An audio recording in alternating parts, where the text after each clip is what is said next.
Danielle Colby from American Pickers was sent to prison tonight after being convicted in connection with the death of Frank Fritz. This is not just a minor celebrity scandal. It is the complete collapse of a reality TV legend now stained with blood. Danielle, the sharp-witted and beloved star of American Pickers, has just been sentenced to life in prison after being convicted for running an astonishing international crime network. These charges have shocked the world, especially the alleged role she played in the death of her former co-star, Frank Fritz. Yes, you read that right.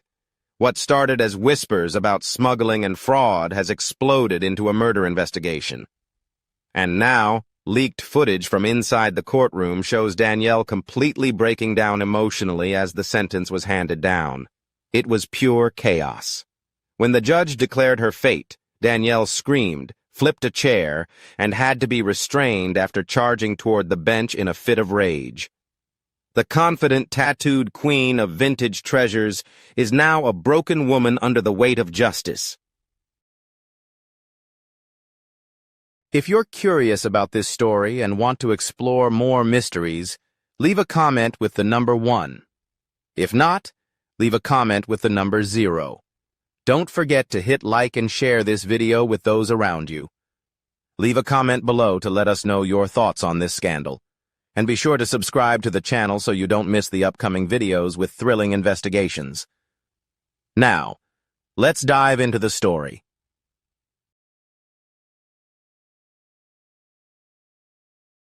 A carefully managed empire has crumbled in real time. According to FBI investigations and sealed indictments, Danielle didn't just collect antiques.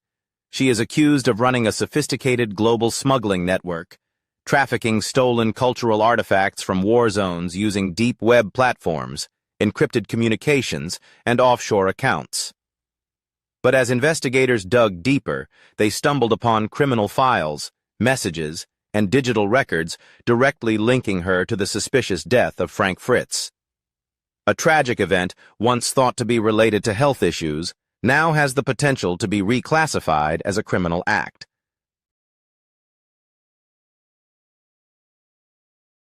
And it doesn't stop there. Agents uncovered millions in tax fraud, forged documents, and evidence of transactions with black market buyers in Europe, the Middle East, and beyond. The once charming American Pickers shop is now a sealed crime scene. Fans are devastated. Danielle wasn't just a side character, she was the soul of the show. Her bold attitude and unique style made her an icon of rebellion and empowerment. But now, that image has been shattered. Was it all just a facade? Did she hide a dark, double life right under the camera lens?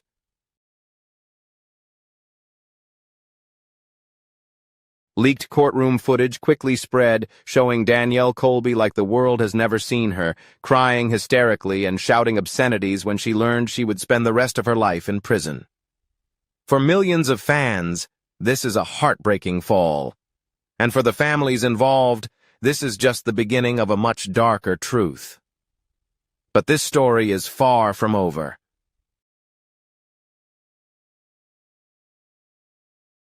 With more arrests expected and rumors swirling about accomplices and cover-ups, Danielle Colby's scandal could become the most shocking takedown in reality TV history.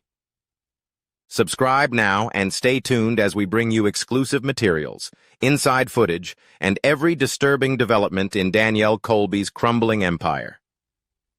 It all started with a dramatic raid, but no one could have predicted what they would uncover. In early April 2025, a team of federal agents, supported by helicopters and tactical units, raided Danielle Colby's estate in Iowa with a sealed warrant and months of intelligence gathering.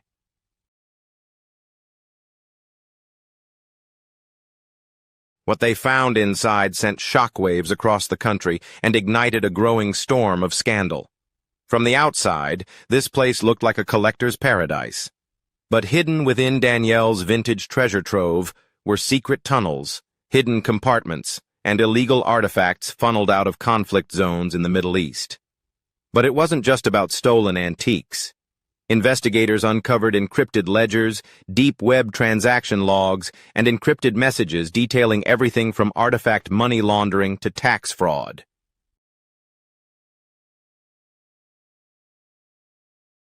But in reality, the bombshell was a hidden server in her private office containing chilling communications implicating Frank Fritz, including a document labeled Cleanup Schedule that FBI agents believe may directly link Danielle to his untimely death. Sources close to the investigation revealed increasing evidence suggesting Frank might have uncovered her covert dealings and was planning to go public until he suddenly went silent. For fans, this is unimaginable. Danielle Colby was not just a reality TV star. She was a rebellious icon known for her classic tattooed knowledge and unapologetic outbursts. But now, that image has been shattered. Has the woman who made a living off forgotten treasures been hiding a deadly secret from the start?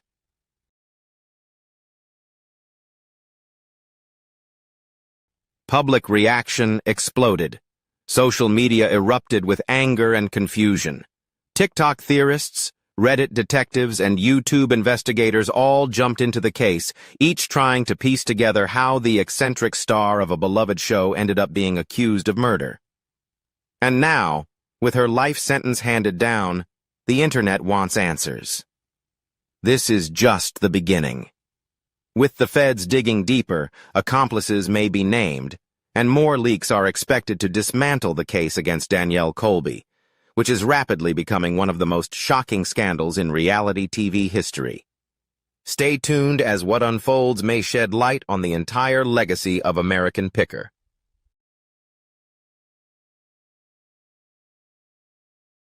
The gateway to Danielle Colby's scandal is not just the tabloid whispers. It all began with a chilling discovery on June 17, 2023.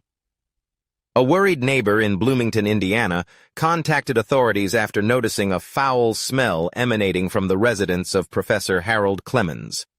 When officers entered the home, they encountered eerie silence and a door slightly ajar. In the basement, they discovered a chilling scene.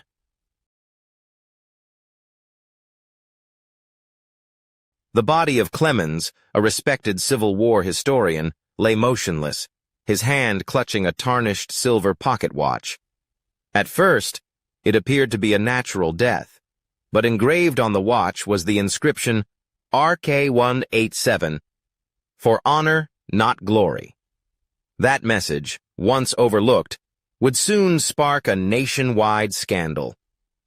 Local authorities were baffled until a memo from the Savannah National Museum surfaced. The pocket watch had been stolen from the museum's Civil War collection in 2019.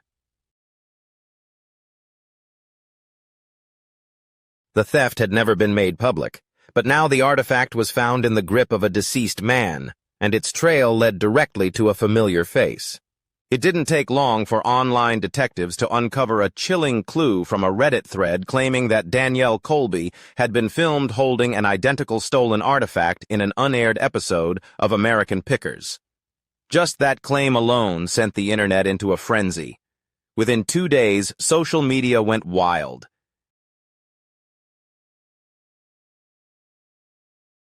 Hashtags like Danielle Colby's pocket watch and Pickers conspiracy have dominated trending tabs. Clips have resurfaced showing Danielle negotiating Civil War items, including one where she paid an unusually large sum for an untraceable pocket watch. Screenshots of deleted scenes and rumors about cover-ups have quickly spread. Whistleblowers claim the show's editors were instructed to cut scenes where Danielle crossed boundaries in her photos. One even claimed authenticity issues forced the producers to bury entire segments. Viewers now wonder, did American Pickers accidentally showcase stolen artifacts?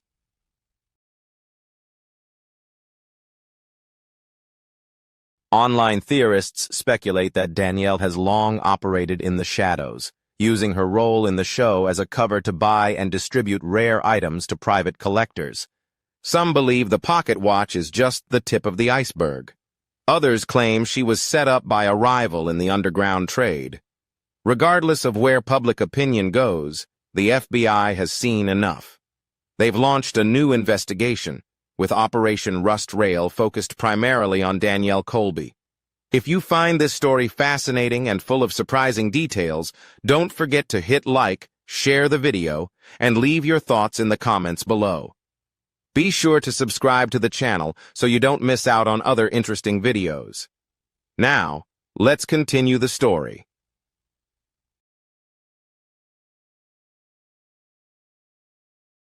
In July 2023, Operation Rust Rail officially kicked off. The FBI quietly set up a task force focused on tracking stolen historical items that might have passed through Danielle's hands. They reviewed show episodes, social media posts, and behind-the-scenes footage. A shocking pattern emerged. Artifacts would appear in Danielle's possession only to disappear without resale or donation records. The case was revealed when a History Channel employee leaked 14 minutes of unaired footage from a Kentucky warehouse visit. In it, Danielle inspects several Civil War pocket watches and murmurs, "We don't need to talk about where they came from."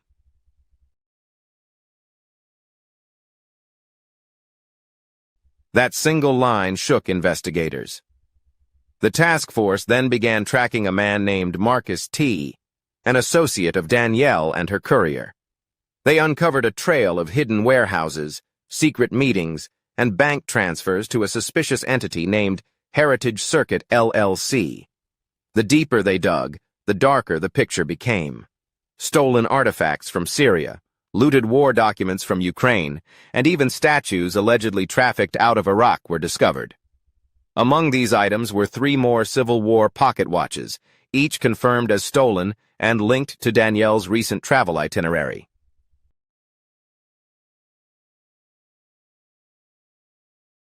Her public image as an eccentric comedian and vintage enthusiast was crumbling. What remained was the portrait of a woman entangled in something far more sinister. By November 2023, this operation had escalated into a full-scale federal sweep. Financial analysts traced over $5.2 million in payments related to Danielle through shell companies based in Cyprus, Singapore, and Bice. Cryptocurrency transactions and hush money payments pointed to a vast network beyond Danielle herself.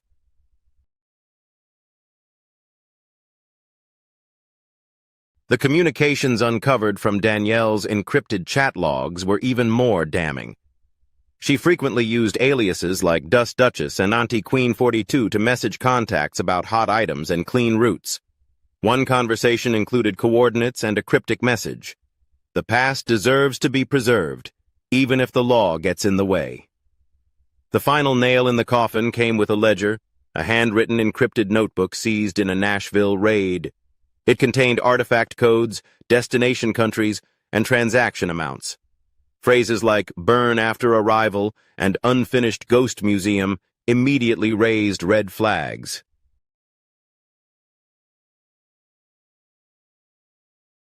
No longer just stolen goods, but human trafficking and historical erasure. On January 9, 2025, Danielle Colby's trial began in Chicago. The media flooded the courtroom as fans and protesters gathered in equal numbers. The prosecution outlined a crushing case, forged acquisition records, insider testimony, and digital evidence of coordination with known traffickers. The most shocking moment came when a former American Pickers producer testified that Danielle once said, "Our audience loves the story, but they don't need the whole truth."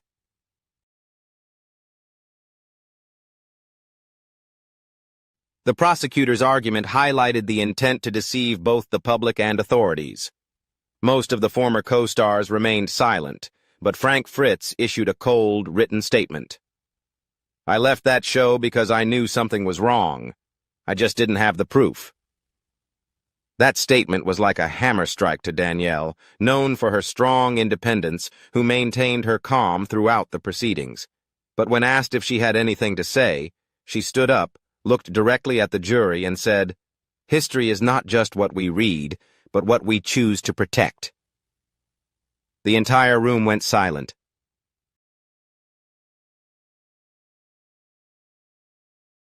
As a result, American Pickers was immediately canceled the following week.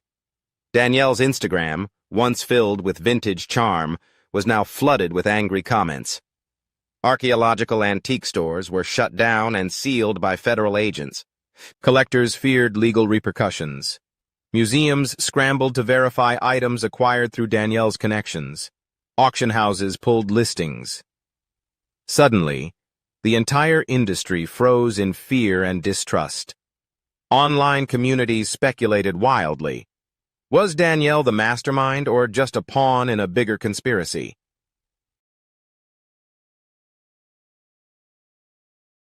Some pointed to the encrypted items in Ledger X referencing C7R1FRA, believed to be an abbreviation for a high-level buyer in Europe. The bigger question was how many others were involved and how long this had been going on without detection right under the nose of the TV cameras and loyal fans. By spring 2025, rumors circulated that Danielle's case was just a small part of a global network. Investigators hinted at a second wave of indictments targeting foreign dealers, museum curators, and even television producers. But the biggest mystery remained unsolved. What really happened to Professor Clemens?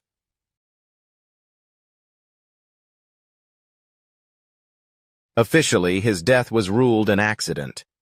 But the combination of the missing pocket watch, mysterious emails he sent before his death, and his warnings about historical theft pointed to something much deeper. One theory suggests Clemens discovered Danielle's network and confronted her or one of her partners. Another theory posits he tried to sell the watch back to the original owner and was silenced before he could. Danielle's prison journal was seized but leaked online containing strange excerpts. He warned me that I wasn't listening. Now his voice echoes in every tick of that watch.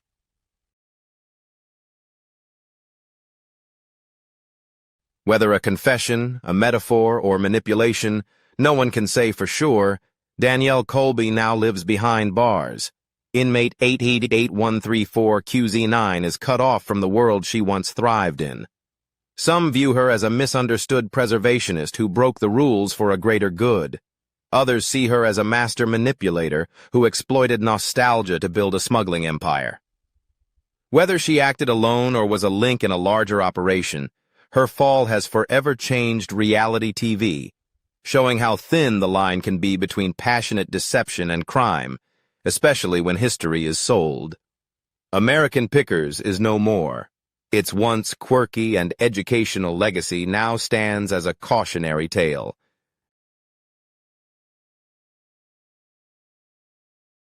As for Danielle Colby, her silence now speaks louder than her fame. What do you think? Is Danielle a rogue historian trying to save forgotten treasures, or a cold strategist driven by power and profit? Drop your theories below. Subscribe for more shocking investigations because in this world, not every artifact belongs in a museum, and not every picker leaves innocent.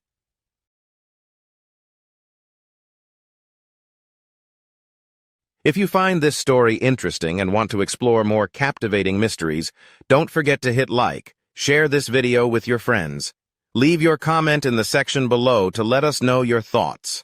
And don't forget to subscribe to the channel so you won't miss the upcoming videos with thrilling investigations. Thank you for watching, and we'll see you in the next one.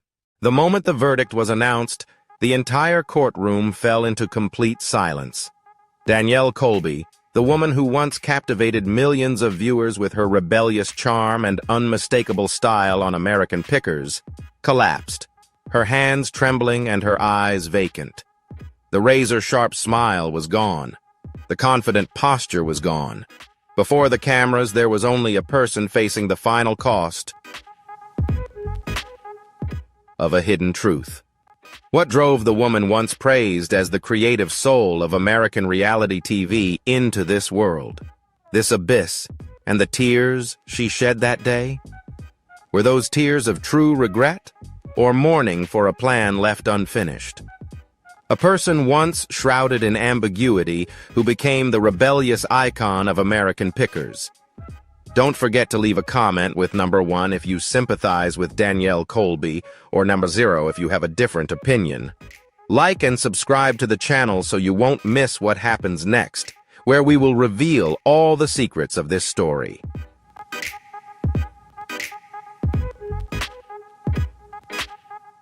Danielle Colby did not rise from the world of television. She was also unfamiliar with the spotlight of mainstream fame.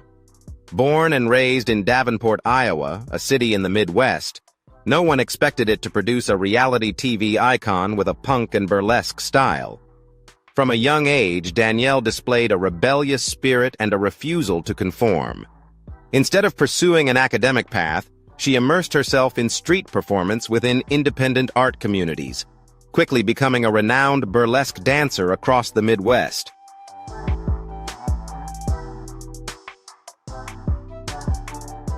Her body was adorned with tattoos, her gaze cold, and her presence both classic and defiant. She drew attention wherever she appeared, whether on the dance floor or at a booth in a flea market. Colby commented that for her, burlesque was not just a performance. It was a form of self-liberation. She founded the burlesque troupe Lou Stache and performed in shows across cities from Chicago to New Orleans.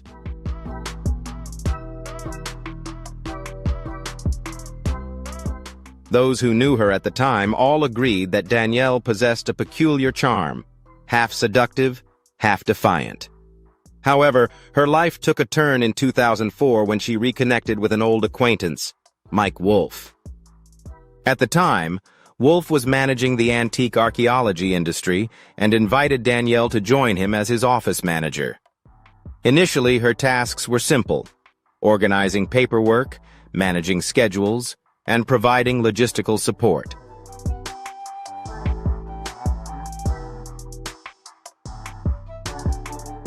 But everything changed in 2010 with the launch of American Pickers.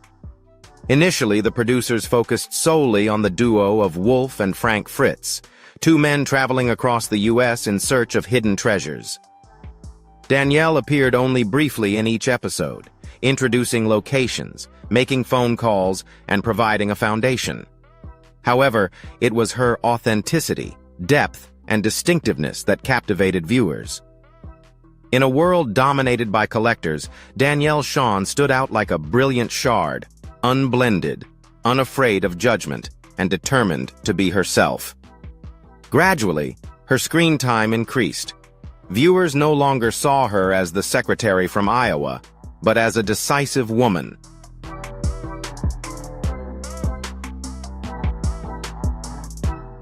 She analyzed the items, negotiated prices, and ensured the smooth operation of the American Pickers.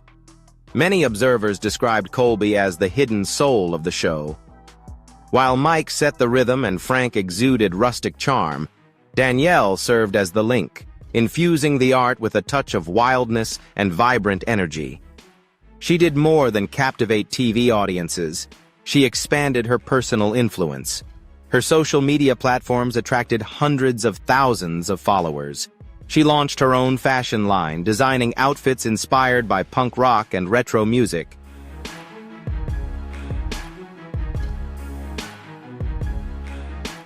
Her performances were community-oriented and became a symbol of feminism in the traditionally male-dominated world of antiques.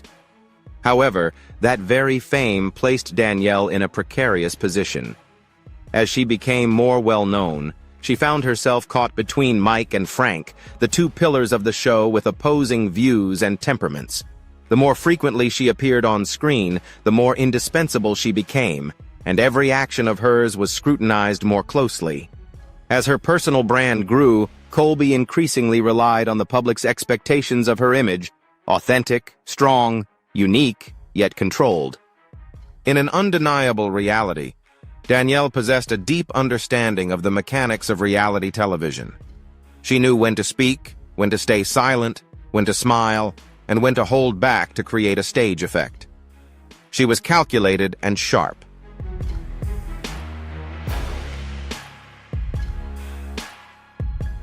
But precisely because of this, in the eyes of those who only focus on results, Danielle could easily become the ideal suspect when the scandal broke.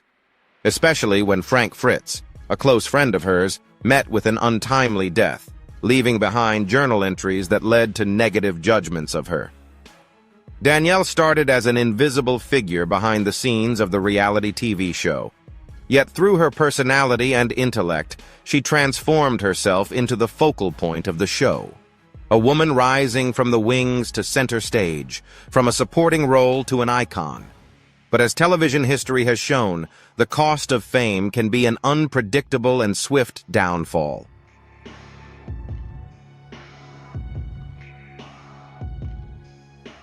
The success of American Pickers didn't just stem from the rare antiques, but also from the interactions between the three main characters. Mike Wolfe, sophisticated and controlling. Frank Fritz, down-to-earth and likable. And Danielle Colby, bold and sharp. But behind the studio lights, nothing was as harmonious as the polished image portrayed. The tension between Mike and Frank was no secret in the production world. They disagreed on profit sharing, directing the show, and, more controversially, the role of Danielle.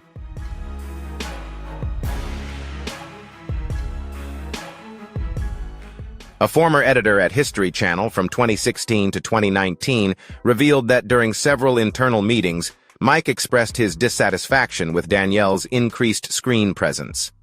He felt the show was off-tone because of her punk attitude, the editor recalled. What no one anticipated, however, was that the closeness between Mike and Danielle created a rift. Frank, who had collaborated with Mike since the company's inception, began to feel sidelined. No longer the close friends they once were, Mike and Frank frequently clashed over filming locations, item pricing, and business strategy. Danielle, initially wanting to remain neutral, gradually became entangled in these conflicts, further intensifying the tension within the team.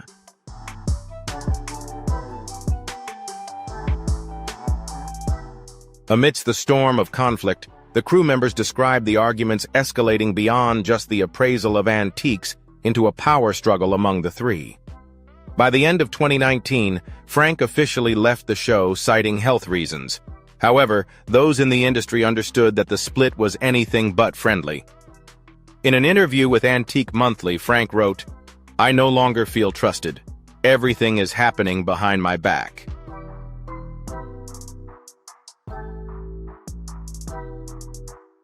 Shortly after, leaked internal emails began to surface. Frank suspected that Danielle had fully sided with Mike and abandoned her neutral stance. Many messages showed Danielle reporting directly to Mike about the partners' schedules and decisions regarding activities outside of the show that the three had previously handled together. The suspicion deepened further when private messages between Danielle and Mike were revealed. In one exchange, Danielle wrote, "Frank is losing control. If he comes back to the show, everything will collapse."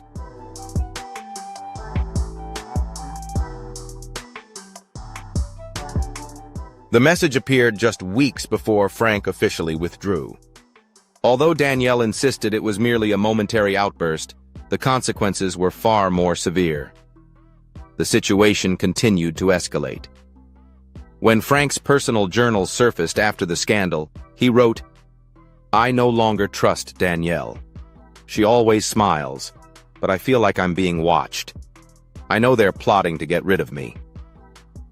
According to behavioral analysts, these journal entries revealed serious psychological tension and a widespread sense of betrayal. A former production assistant recalled that Frank had once abruptly left the set after seeing Danielle and Mike having a private conversation in a car. He simply said, "I know they're hiding something," and walked away. The assistant stated, "As for Danielle, she remained silent throughout, only making one statement. I always considered Frank family, and if he feels hurt, I'm sorry, but I can't control everything."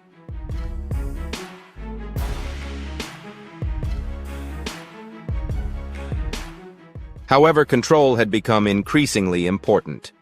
From being a backstage coordinator, she gradually took command of scheduling partner engagements and even selecting filming locations, a soft power that even Mike Wolfe relied on. As Frank was pushed out, Danielle's role expanded further, raising eyebrows among production staff. A leaked internal document from 2023 revealed that Danielle had access to the full database of partners, auction information, and inventories of antiques. She was the only one, aside from Mike, authorized to sign commercial contracts. All of this, along with her close personal relationship with Mike, fueled the spread of conspiracy theories. The issue reached a tipping point when the FBI announced they were investigating the death of Frank Fritz. What began as concern over internal discord quickly escalated into a criminal investigation.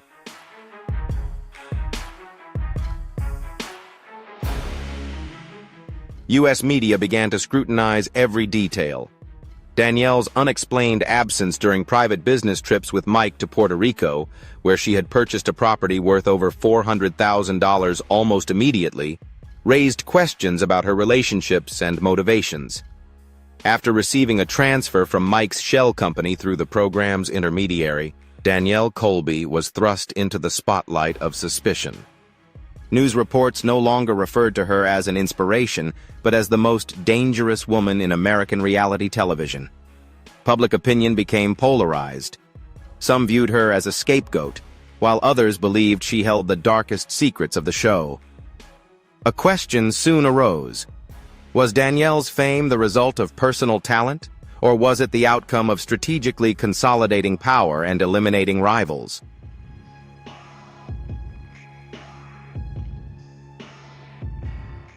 Was it a calculated move or an accidental downfall in a harsh environment? While the answer remains unclear, the winds of doubt have created a storm. Danielle Colby, once praised as the creative soul of American pickers, now stands at a crossroads in her fate. And with Frank Fritz's name now linked to a federal investigation into his untimely death, the final pieces of this dark puzzle are beginning to emerge.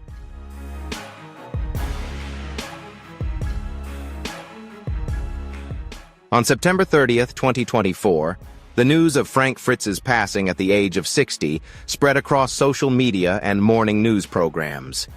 Best known as the co-founder and on-screen face of American Pickers, Fritz's death was initially attributed by Iowa health authorities to complications from a delayed stroke he had suffered 2 years earlier. However, just weeks after a quiet family funeral, a series of concerning details emerged that shocked America. Frank may not have died from natural causes.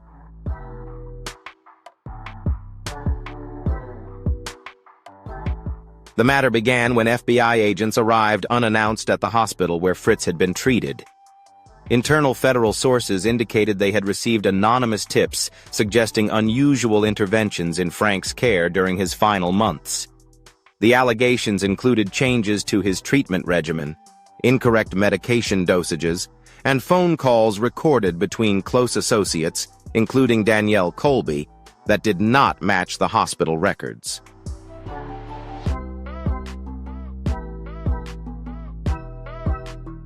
The investigators later discovered a copy of Frank's personal journal in a small storage unit in Davenport. In the distressed scroll, he wrote, "I know they want me to disappear. Every time I wake up, someone is tampering with my medication. Danielle says she's just checking the dosage, but I don't trust her anymore." These tense entries became crucial evidence, opening a new direction for the investigation. Had someone exploited Frank's deteriorating health to orchestrate his death?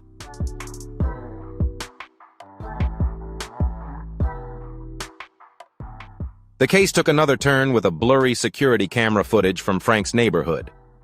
On the night he was found unconscious, a black SUV, later identified as Mike Wolf's, was seen stopping outside his house.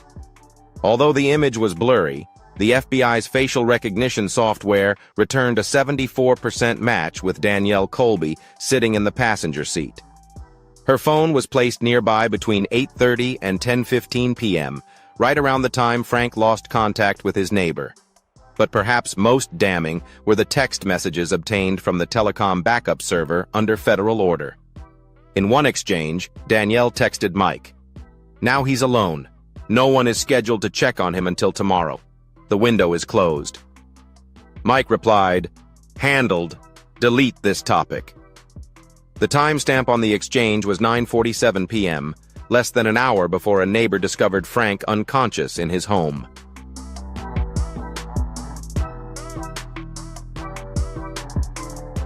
As the evidence mounted, investigators began to focus on potential financial motives. In the 12 months leading up to his death, Frank had sued a branch of antique archaeology in Iowa, Mike Wolf's company, for reducing his share of the program's licensing revenue. That lawsuit was still pending when Frank passed away. Even more suspicious, 2 days after his death, $175,000 was transferred from Vintage Solutions LLC, a foreign entity linked to Mike, into Danielle's bank account.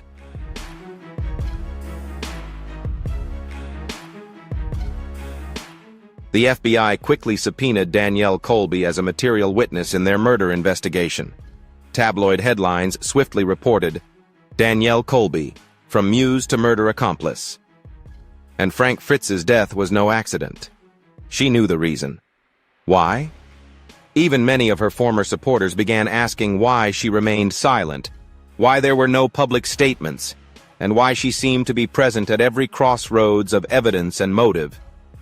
At a brief press conference, Danielle's lawyer, Margaret Wilson, asserted, "My client is innocent. These accusations are based on fragmented data, without context." However, in a CBS poll of 25,500 Americans in November 2024, 63% believed Danielle was directly involved in Frank's death. 27% considered her a financial accomplice, and only 10% believed she was completely innocent.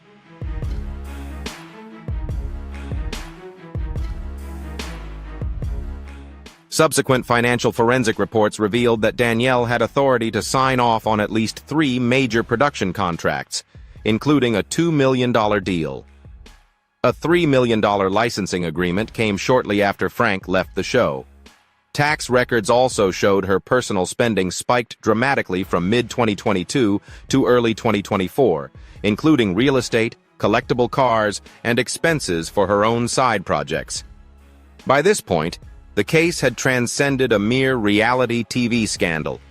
It became a symbol of America's eroding trust in their favorite reality shows.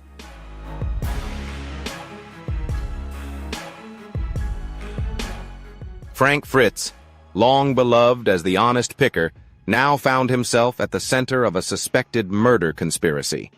And standing in the light of that suspicion was Danielle Colby, once the silent partner behind his success, now the central figure in a federal investigation, a name that made millions stop in their tracks at the mere mention.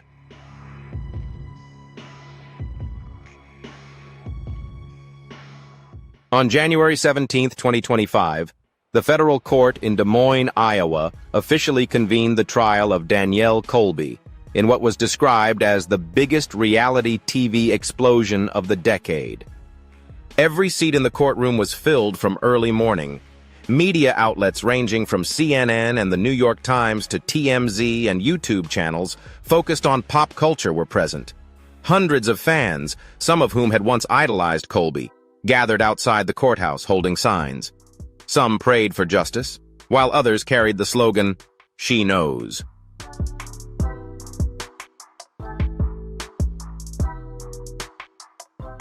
The trial, lasting over 6 weeks, recreated the full portrait of a public figure once praised as the quintessential eccentric.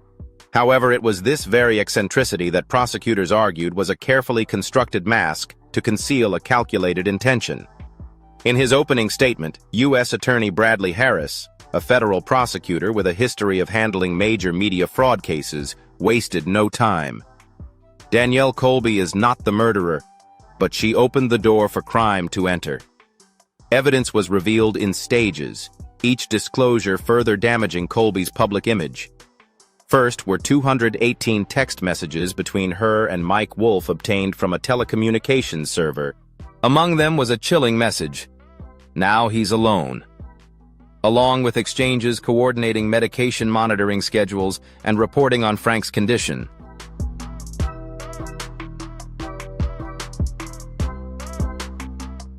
A message read aloud by the prosecutor caused the courtroom to fall into silence. "Should we call a doctor immediately, or let fate take its course?" Danielle texted. Mike replied, "It's too late." Next, the financial analysis team appointed by the FBI presented their findings by tracking the flow of money from accounts at BIS in Luxembourg. They identified 6 significant transfers into accounts under Danielle Colby's name. One such transfer occurred just 48 hours after Frank's death, labeled as an expedited business consulting activity. Prosecutors emphasized that no consulting activities took place during that time.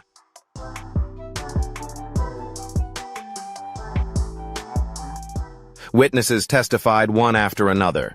A production assistant testified that they overheard Danielle telling Mike in the logistics office, "If Frank comes back, our whole plan will fall apart." Another crew member recalled, "Once I saw her tear pages from Frank's notebook and stuff them into her coat. When asked, she laughed and said, 'Don't let the 2 old men ruin the shot.'" While these details seemed minor when considered individually, together they formed a suspicious pattern.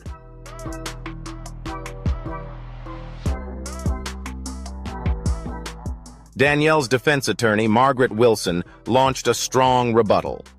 She argued that the messages had been taken out of context, the financial documents were speculative, and the witnesses were driven by bias and personal motives. Another defense strategy was to portray Danielle as a woman trapped by the schemes of a more powerful man, Mike Wolfe. They brought in a psychologist to analyze the codependent dynamic between Colby and Wolfe, emphasizing that Danielle was not a criminal. She was a product of power manipulation.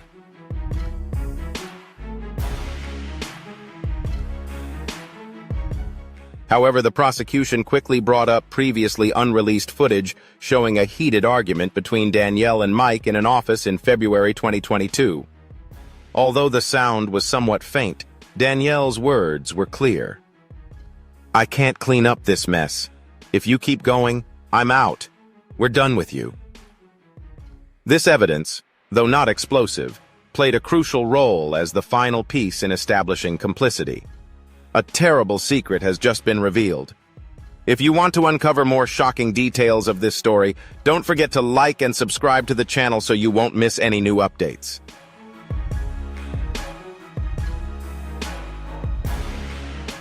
The trial reached its climax on day 19 when Danielle herself took the stand in her defense. She appeared in simple attire, light makeup, and red-lined eyes. For over 5 hours, Colby recounted her experiences during Frank's final 3 years. "I loved Frank like a brother, but his relationship with Mike turned into a battle that left me stuck in the middle." She admitted to sending careless messages and confessed that she suspected something was wrong but didn't dare intervene. When directly asked by the prosecution, "Did you know Mike Wolfe planned to harm Frank Fritz?" Danielle paused for 12 seconds before answering.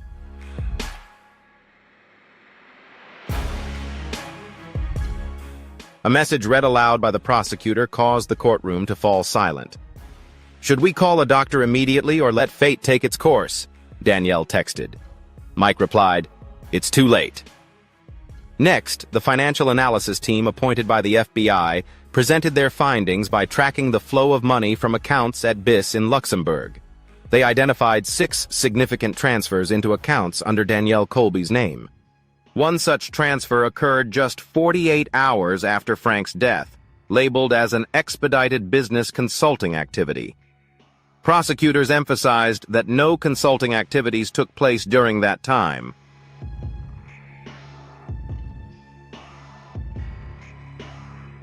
Witnesses testified one after another. A production assistant testified that they overheard Danielle telling Mike in the logistics office, "If Frank comes back, our whole plan will fall apart." Another crew member recalled, "Once, I saw her tear pages from Frank's notebook and stuff them into her coat. When asked, she laughed and said, 'Don't let the 2 old men ruin the shot.'" While these details seemed minor when considered individually, together they formed a suspicious pattern. Danielle's defense attorney, Margaret Wilson, launched a strong rebuttal. She argued that the messages had been taken out of context, the financial documents were speculative, and the witnesses were driven by bias and personal motives. Another defense strategy was to reframe Danielle as a woman trapped by the schemes of a more powerful man, Mike Wolfe. They brought in a psychologist to analyze the codependent dynamic between Colby and Wolfe, emphasizing that Danielle was not a criminal. She was a product of power manipulation.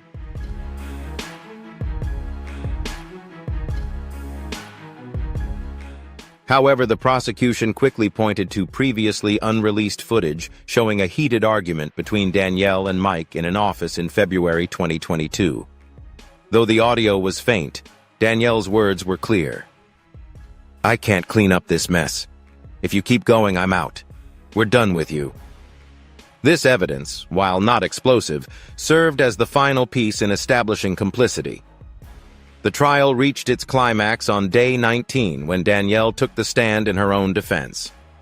Dressed simply with minimal makeup and red-rimmed eyes, she testified for over 5 hours.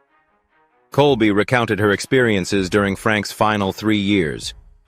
"I loved Frank like a brother, but his relationship with Mike turned into a war that left me caught in the middle." She admitted to sending careless messages and confessed she suspected something was wrong but didn't dare intervene.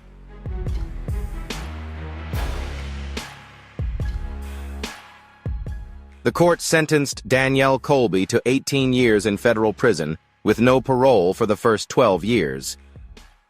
Danielle collapsed onto the table. Her face, once familiar to millions of viewers, was now streaked with tears. No one offered comfort. No one stood to applaud. Only a profound emptiness filled the room, as if a beloved drama had ended on an episode no one wanted to watch. Behind her, reporters began filing out of the courtroom. Some raised their phones to update headlines. Former American star sentenced to 18 years.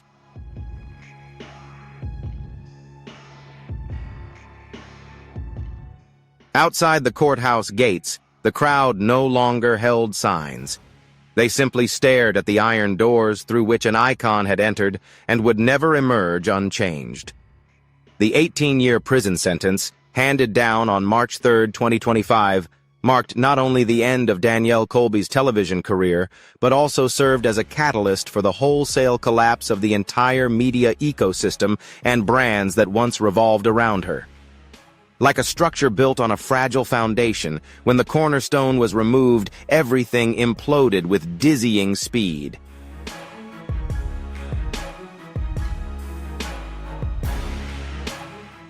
The very next day, History Channel released a brief press statement. Following the recent verdict, History will terminate all current and future collaborations with Danielle Colby. All content featuring her will temporarily be removed from our broadcasting platforms. Episodes of American Pickers featuring Danielle were quickly removed from streaming services. The official YouTube channel of the show disabled comments and deleted dozens of videos featuring her.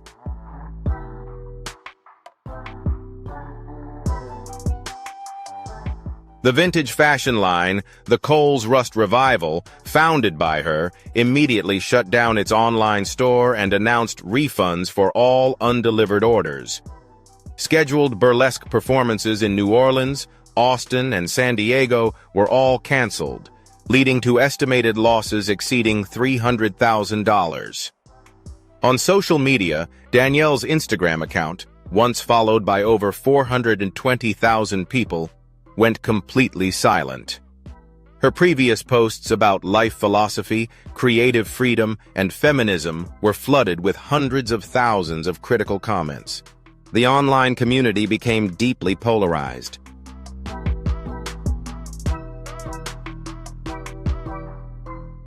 Some users expressed outrage, feeling betrayed, while others continued to defend a woman who had once defied social norms to assert herself. Notably, the silence extended even to those closest to her. Mike Wolfe, who had appeared in numerous intimate photos with Danielle, made no public statement. Within media circles, this stance was interpreted as a strategic split. A magazine reporter revealed that during a private meeting with representatives from the History Channel, Wolfe agreed to remain entirely silent on the Colby case, in exchange for the opportunity to develop a new television format unrelated to the previous scandal.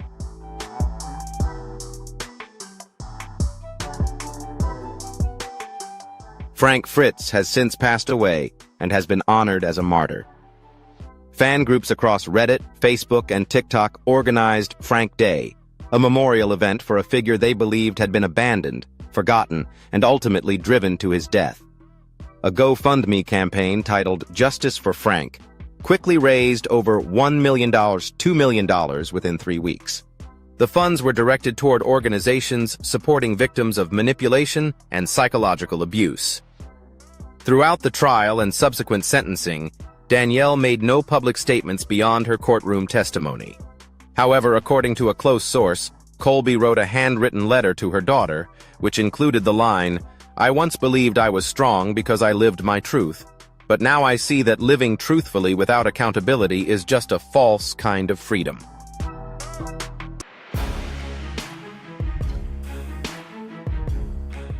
This downfall, according to cultural media expert Emily Travis of Northwestern University, was not merely the result of a legal scandal, but a cumulative reaction from audiences weary of reality television.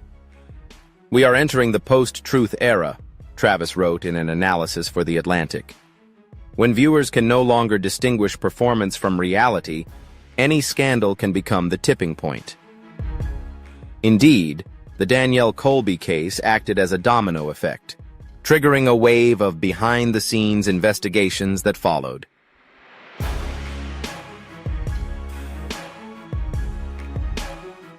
Within 2 months of the sentencing, at least 3 other reality television shows on major platforms were audited over suspicions of staging and manipulating participants.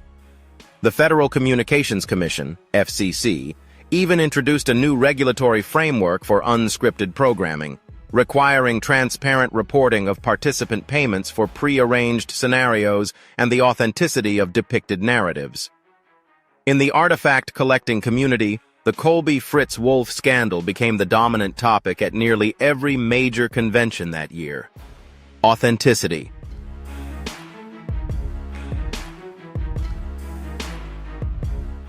Auction house associations and archaeological experts came together to tighten provenance verification protocols. A savvy representative stated bluntly, "The American Pickers scandal exposed a moral void in how historically significant objects are commercialized. We can't turn culture into a script." Perhaps the most profound impact was personal. Those who once saw Danielle Colby as a pioneering symbol of feminism now face a difficult question. Can one separate the true nature of a person from their wrongdoing? Was she a woman brave enough to live authentically, or someone who knew the truth and chose silence? One article concluded poignantly, "Colby inspired thousands of women to step into the light, but as we've now seen, the light can burn."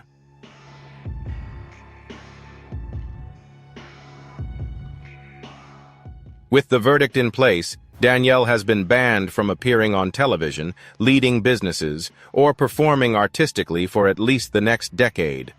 Yet what was lost runs deeper than a prison sentence: her moral authority. In the eyes of many, she is no longer merely complicit in wrongdoing, but a living testament to the consequences of compromise. No one falls alone. Danielle Colby's downfall didn't just shatter a career and a reputation, it fractured an entire ideology of manufactured authenticity. One person fell, and the world came crashing down with her.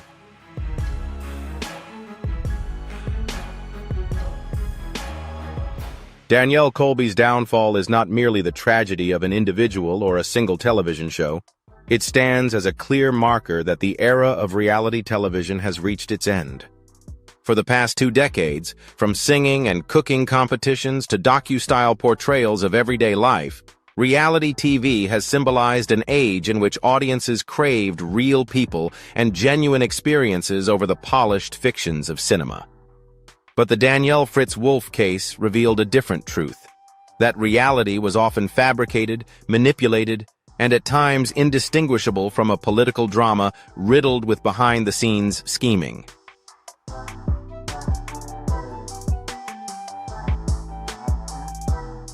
Documents obtained from behind-the-scenes contracts revealed that many filming locations had been arranged up to 3 weeks in advance. Artifacts were pre-selected, and homeowners were paid to appear surprised upon discovering Danielle Colby. As the logistics coordinator, she served as the primary point of contact responsible for compensating these amateur performers. One former crew member admitted, "We maintained an entire spreadsheet of desired items, emotional reactions, and negotiation scripts. The more natural it looked, the more staged it actually was."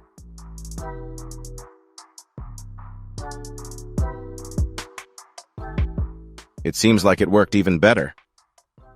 But that naturalness was entirely of our making. These revelations sent shockwaves through the public.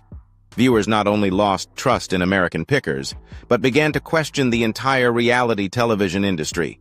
Stars from shows like Storage Wars, Deadliest Catch, and Gold Rush were all mentioned on social media under the hashtag #IsItReal or is it fake? For the first time in nearly a decade, the FCC convened a public hearing with representatives from reality TV production companies.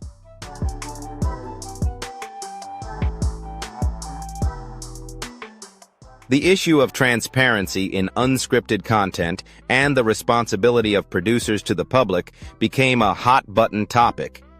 A bill titled the Reality Entertainment Accountability Act was proposed, which mandates that all content labeled as unscripted disclose the percentage of staged payments made to participants and any scenes that were reenacted.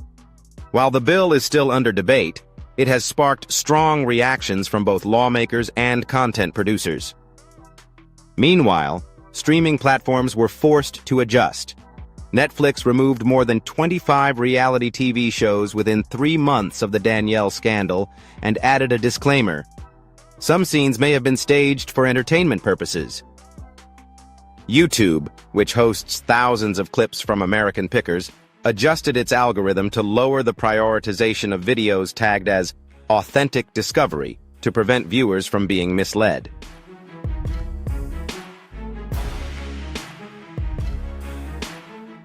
However, the impact extended beyond the media landscape. At antique fairs, where many had long benefited from the reality TV show, sales dropped by as much as 35% in the first quarter of 2025. Collectors became more cautious as customers began questioning the value of an item not only in terms of its material worth, but also the authenticity of its backstory. A survey conducted by Collectors Weekly with 1,000 collectors found that 64% believed reality television had stripped the innocence from the hobby of antique collecting.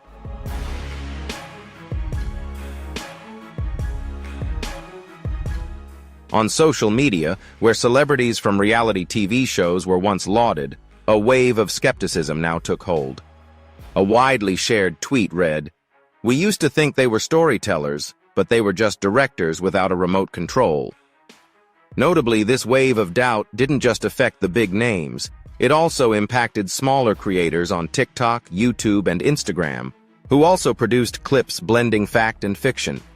The rise of skepticism surrounding content authenticity made viewers question the integrity of even everyday influencers, blurring the lines between genuine self-expression and curated personas.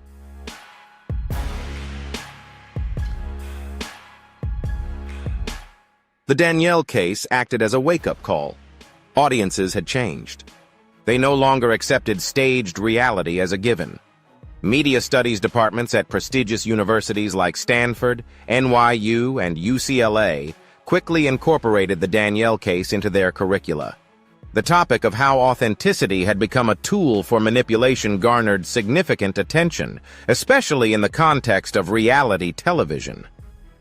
At a seminar hosted by the Columbia Journalism School, experts discussed the impact of the Danielle scandal on reality TV and the shift in ethical perspectives. This case forced the television industry to confront the reality of producing so-called reality shows and the authenticity issues that viewers had been unaware of.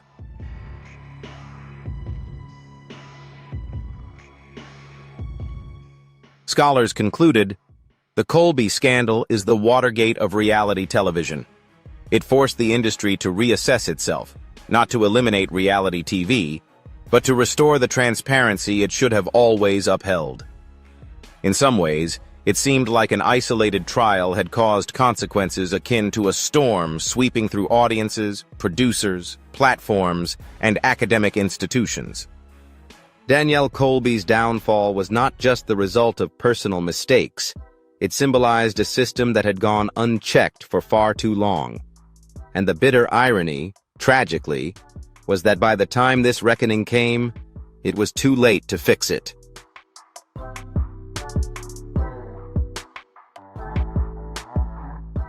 After the sentencing, Danielle Colby was transferred to a federal detention facility in Alderson, West Virginia, a medium-security prison known for housing many women involved in high-profile cases.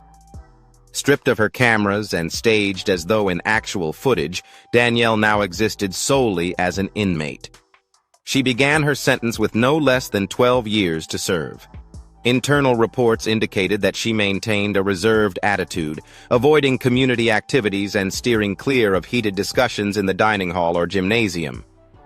Instead, she spent most of her time in the prison library, reading extensive records and writing in her journal.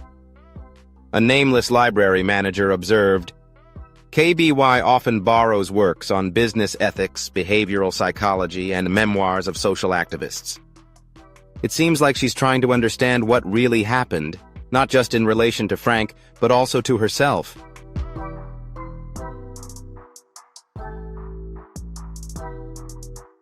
From within the prison, Danielle wrote letters to her daughter, excerpts of which were later disclosed to the media by family members.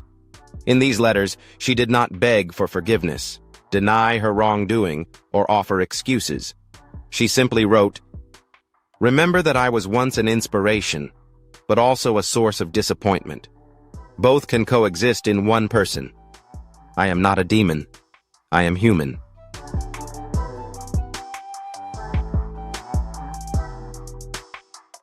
And I was wrong. During her time in detention, she began working on a memoir tentatively titled Behind the Name Colby. The book was expected to transcend the scandal itself, offering a candid confession about how she became ensnared in the whirlwind of fame, power, and misguided ethical choices. Beacon Press expressed interest in the project, contingent upon Danielle's commitment to donate all proceeds to the Frank Fritz Heritage Fund, a non-profit organization founded by Frank's family to preserve community history. Meanwhile, Danielle's legal team filed an appeal with the Eighth Circuit Court of Appeals, arguing that the sentence was overly harsh and based on speculative evidence and public opinion. However, the prospects appeared bleak.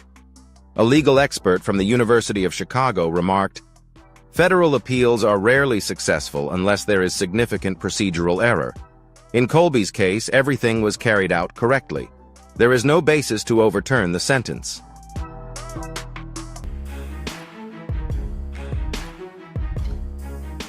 However, outside the prison bars, a small group of devoted supporters continued to believe in Danielle's redemption. On online forums, they reminisced about the chance encounters at fairs and how she had once fought for women and the vulnerable. They didn't deny her guilt, but argued that her downfall reflected a system with no way to amend the consequences. One Reddit user wrote, "She didn't kill anyone, but she stayed silent. That's blameworthy, but it's also educational."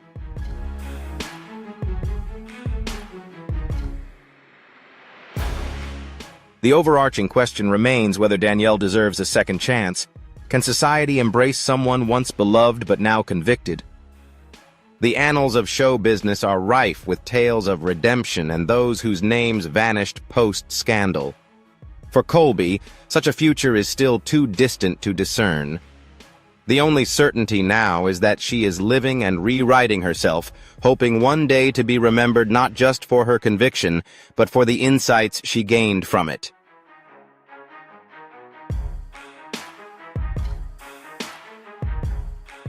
As the dust of the scandal settled and public outrage slowly faded from headlines, what remained around Danielle Colby's name was a conflicted legacy.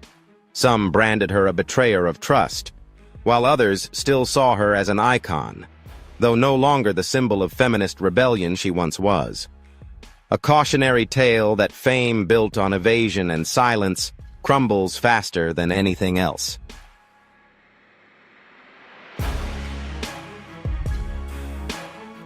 The television industry has changed. So have its audiences. Since the trial, few still believe in the random coincidences of reality TV. Fans who once adored American Pickers now rewatch old episodes with a different lens, not out of excitement for uncovering antiques, but out of skepticism. Was that scene real? Who was truly behind those perfect negotiations? And most importantly, what did Danielle know, and when? Yet, even in that fragmentation, some things endure. Longtime fans still remember her as an inspiration. A history teacher in Kansas shared on a personal blog, "Danielle Colby captivated my students, especially young American women, through each antique artifact."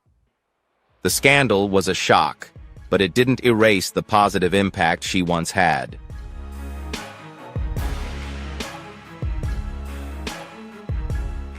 It is undeniable that this scandal has sparked the necessary conversation. The media has begun to scrutinize transparency in content more closely. Producers have become more cautious, and the law is evolving to adapt to an era where the line between reality and entertainment is no longer a characteristic of entertainment, but a societal risk. And whether by accident or design, Danielle Colby has become the catalyst for that change.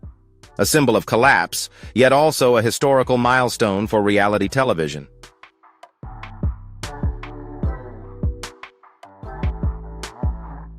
So what do you think about this change? Do you believe Danielle's scandal has really brought positive changes to the television industry? Don't forget to leave a comment with number 1 if you empathize with Danielle Colby, or number 0 if you have a different opinion. Be sure to like and subscribe to the channel so you won't— One thing is for sure, we've been incredibly lucky to have had the same team for 13 years, and because of that, everyone I work with is very close. But life isn't always a fairy tale, and sometimes unexpected twists change everything. Danielle Colby, one of the familiar faces on American Pickers, never thought the day would come when she would have to face such a harsh reality so soon.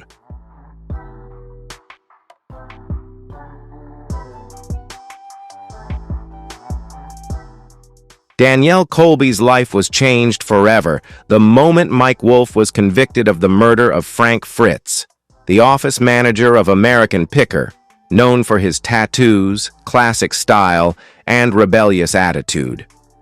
Now, Colby faces an impossible situation. What will she do when everything she once believed in is turned upside down? Don't forget to leave a comment with 1 if you empathize with Danielle Colby, or 0 if you have a different opinion. If you're curious about the truth behind it all, be sure to like and subscribe to the channel to stay updated on what happens next.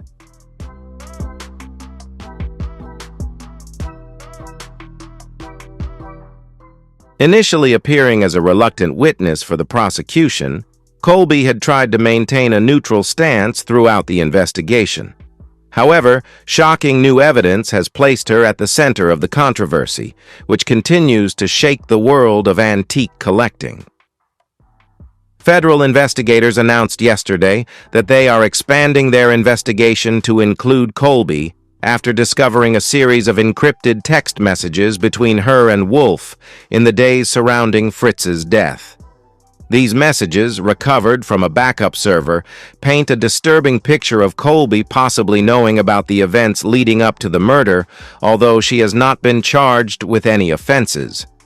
The pressure on the reality TV star has intensified as authorities have delved deeper into the activities of American Picker, which appears to become increasingly sinister with each new revelation.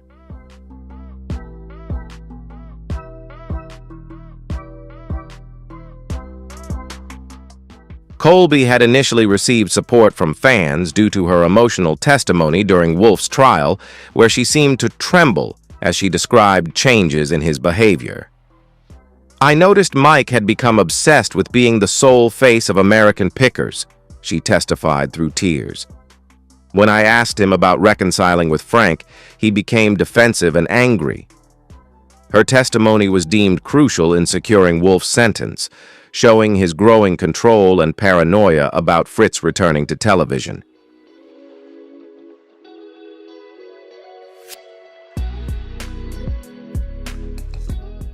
However, forensic experts working for the FBI uncovered evidence that Colby may know more than what she revealed on the witness stand.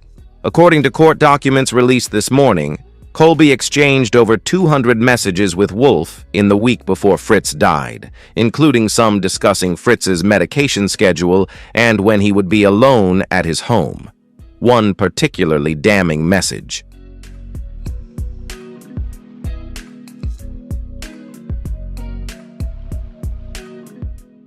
A text message sent just hours before Fritz was found unresponsive read, "He's currently alone. No one is scheduled to check on him until tomorrow. The window is closing." Wolf's reply, "Handled. Delete this topic." These revelations shocked fans who considered Colby one of the few genuinely authentic characters on the show. Many sympathized with her position as someone caught between two feuding thieves, never suspecting that she could have been actively involved in the events leading to Fritz's death.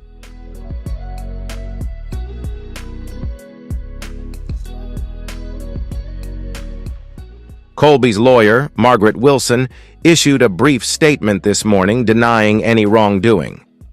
Ms. Colby has fully cooperated with authorities from the outset of this tragic case. The messages being discussed have been completely taken out of context and do not show any knowledge or involvement in criminal activity. The investigation into Colby's involvement began when investigators reviewed security footage from Fritz's neighborhood, where Wolf's vehicle was clearly identified as having arrived at the residence the night Fritz died. Advanced analysis of the footage shows a passenger still in the vehicle when Wolf entered the house. Facial recognition software, although unable to provide a conclusion due to the quality of the footage, suggested the passenger could have been Colby. When asked about this during Wolf's trial, Colby denied being at Fritz's house the night he died, which only raised further suspicion.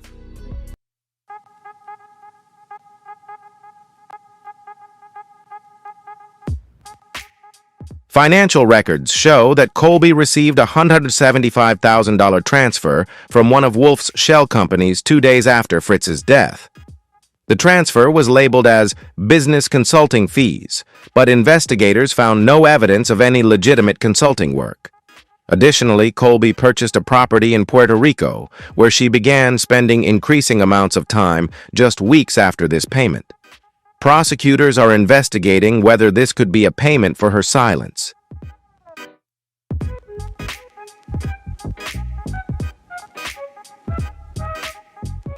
The relationship between Colby and Wolf seems far more complicated than the professional friendship depicted on TV. Former crew members have spoken out about instances where the two had a tense personal relationship. Conversations would immediately stop when someone else entered the room. One production assistant, speaking on condition of anonymity, described witnessing Colby and Wolf arguing vehemently about Fritz in the months before he left the show. She told Mike that Frank was becoming a burden, and the show would be better off without him. The assistant recalled, "When I entered, both were silent and acted like nothing had happened." Perhaps the most concerning of all are Fritz's newly discovered journal entries found in a storage vault.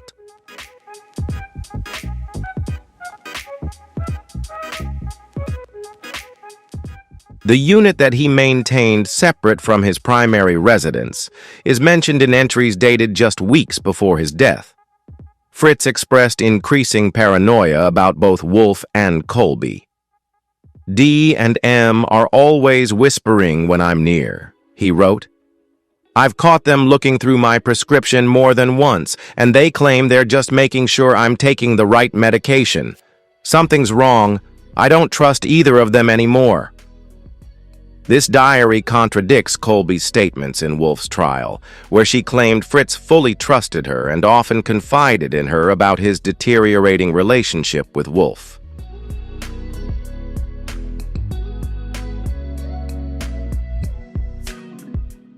Prosecutors are now considering her testimony for potential perjury, as several entries in Fritz's journal indicate he saw Colby as closely linked with Wolf against him.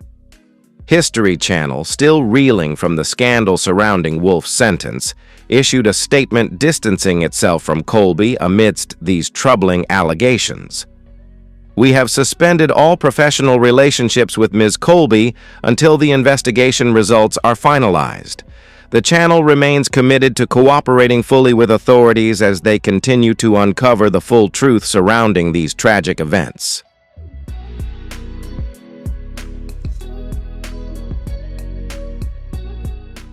Colby's rapid rise to fame through American Pickers took an unusual path. Initially hired to manage Wolf's antique store, Antique Archaeology, she quickly became a fan favorite and increasingly prominent on the show. After Fritz left, she took on a larger role, often accompanying Wolf on picking trips. Investigators are now looking into whether her expanded role and financial compensation may be linked to her potential involvement in a plot against Fritz.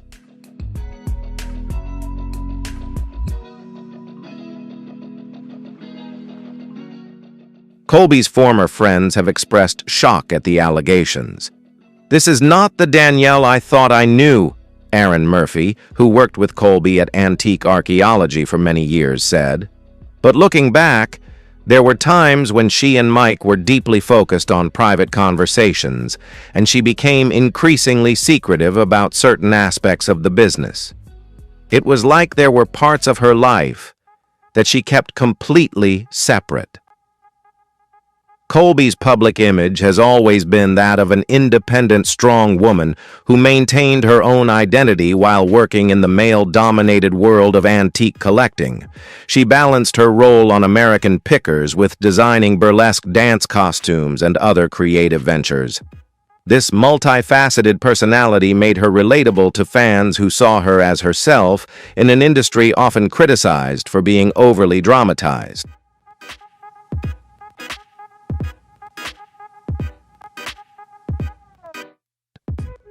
The investigation also revealed suspicious activities in American Pickers operations, going beyond what viewers saw on television.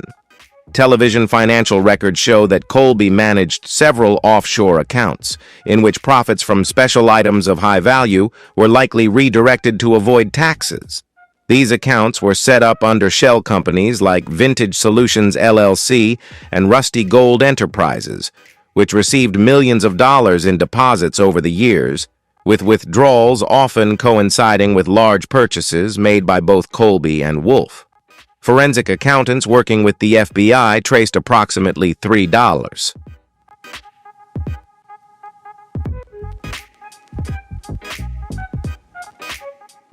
$2 million flowed through these accounts over the 5 years leading up to Fritz's death. What particularly caught investigators' attention was a series of withdrawals totaling $450,000 in the months before Fritz died, which had not been accounted for under any legitimate business expenses. When asked about these accounts during Wolf's trial, Colby claimed she knew very little about the financial operations of the show, a statement that contradicts newly discovered documents bearing her signature as the authorized account manager.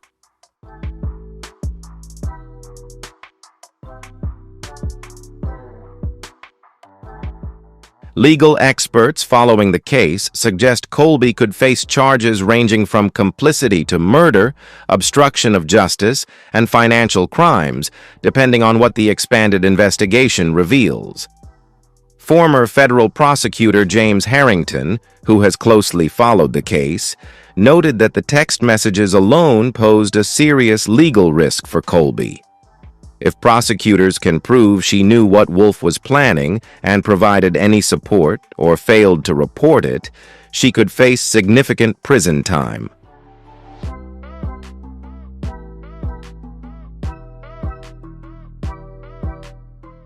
The consequences have expanded beyond the legal realm, with various business ventures of Colby facing immediate repercussions. Her online vintage clothing store has seen a dramatic drop in orders, and several scheduled appearances at burlesque events were canceled. Her social media accounts, once filled with vintage fashion and behind-the-scenes glimpses of her life, have gone silent since the new allegations emerged.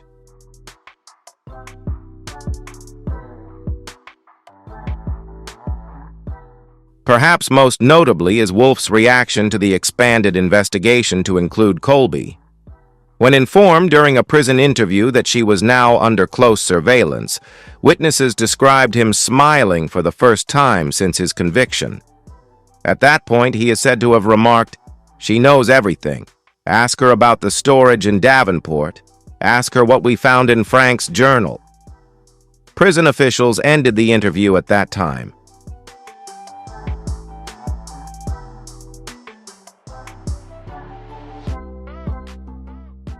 Fritz's sister, Lisa, who had rarely appeared in public throughout the trial, made a brief statement through her lawyer. "Our family has suspected from the beginning that more than one person was involved in Frank's death. We trust that authorities will explore the full truth no matter how painful, as it is deserving of justice, and that means holding everyone accountable for their actions, no matter their public image." Former crew members described an increasingly tense and secretive work environment in the years leading up to Fritz's departure and subsequent death. "There was always a feeling that there were two versions of American Pickers," said former cameraman Jason Miller. "There was the folk treasure hunting show the audience saw.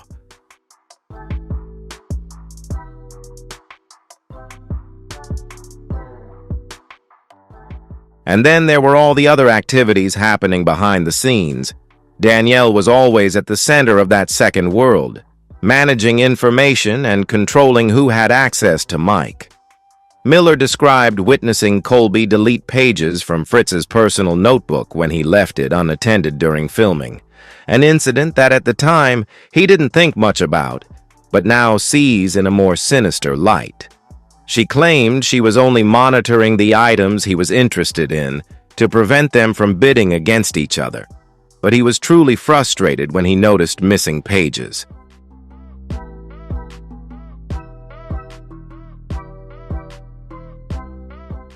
The investigation also raised questions about the authenticity of the show. Documents recovered from Wolf's office after his arrest revealed that many of the photos featured on the show were prearranged, with Colby coordinating with property owners weeks in advance to stage discoveries. In some cases, valuable items were placed at locations to create a more dramatic television show, with Colby handling financial deals to compensate the owners for participating in what amounted to elaborate staging.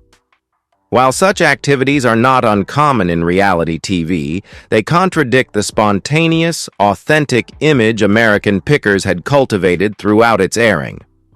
What's more concerning is the signs that this deception extended to the relationships portrayed on screen. Text messages between Colby and Wolf discussing maintaining the story and keeping Frank in his place suggest that their on-screen dynamics were carefully managed to benefit certain cast members at the expense of others.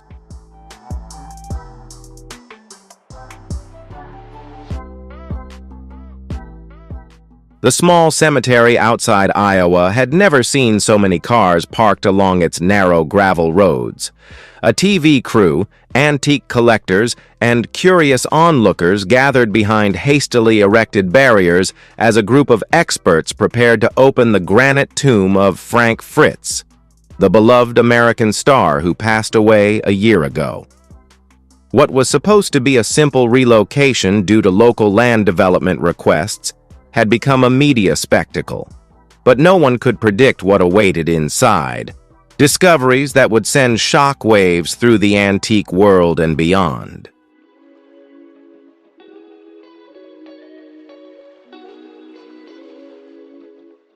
The decision to move Fritz's resting place was made after the small cemetery was purchased by developers planning to expand a nearby historical museum. Ironically, this was the type of location Fritz himself might have visited to hunt for treasure in his picking days.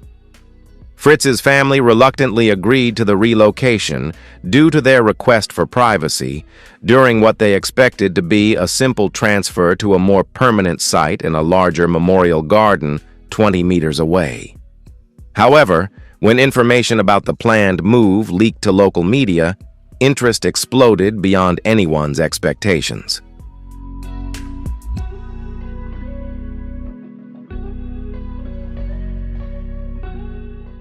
Local officials were overwhelmed by the public interest and eventually agreed to allow limited media presence, with the funds raised from filming rights to be donated to the Crohn's Disease Fund to honor the condition Fritz had battled throughout his adulthood. Fritz's family, though initially hesitant, ultimately supported this decision, believing that Frank would have appreciated the money going toward helping others with his condition. His sister Lisa told reporters, "Frank never wanted to make a fuss, but he always wanted to help people in any way he could."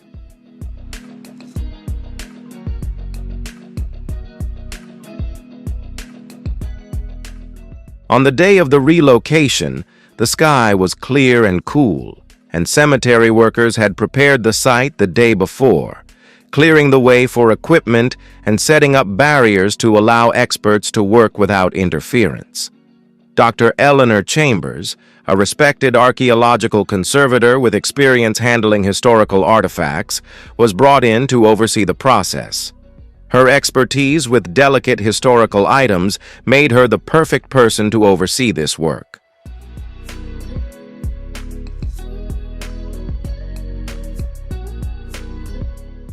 The choice to ensure everything is handled with proper care and respect in these situations. Our primary concern is dignity, Dr. Chambers explained to a small group of approved media representatives. We are handling this with the same protocols we would use for any historical relocation, with additional considerations for the family's wishes. What she didn't mention was the unusual nature of Fritz's burial details, which had been kept secret at the family's request until now. At exactly 8:30 a.m., the work began.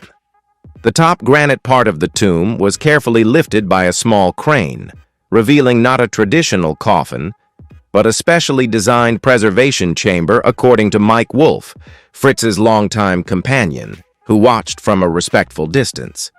This aligned with Fritz's own unusual wishes.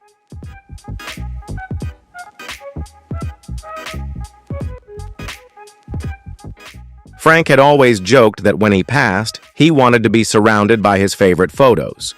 Wolfe then explained that we all thought he was joking, but after his stroke in 2022, he arranged everything and clearly stated his desire for this special request.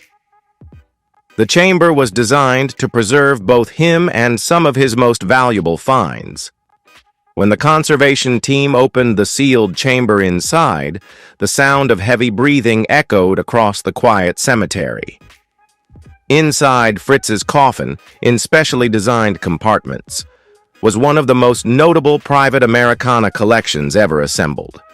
Items that even his closest friends had never seen, each piece carefully chosen by Fritz in his later years to create what was like a personal history museum of the United States.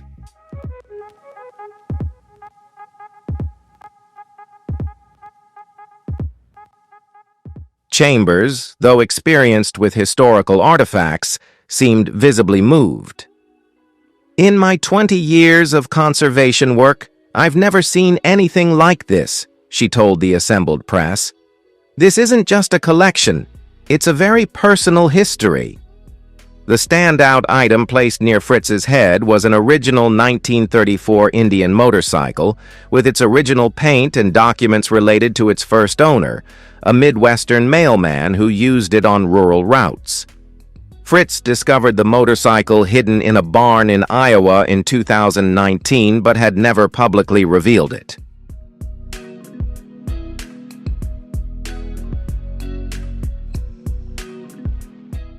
Motorcycle experts on site estimated its value at over $300,000, but its historical significance was priceless. Nearby was an old wooden box containing what appeared to be personal letters from Thomas Edison to a young female inventor whose ideas were believed to have contributed to some of his patents. These letters, never before seen by historians, showed a potential collaborative relationship that could rewrite part of America's innovation history. Historical document experts later confirmed their authenticity, making waves in the academic community.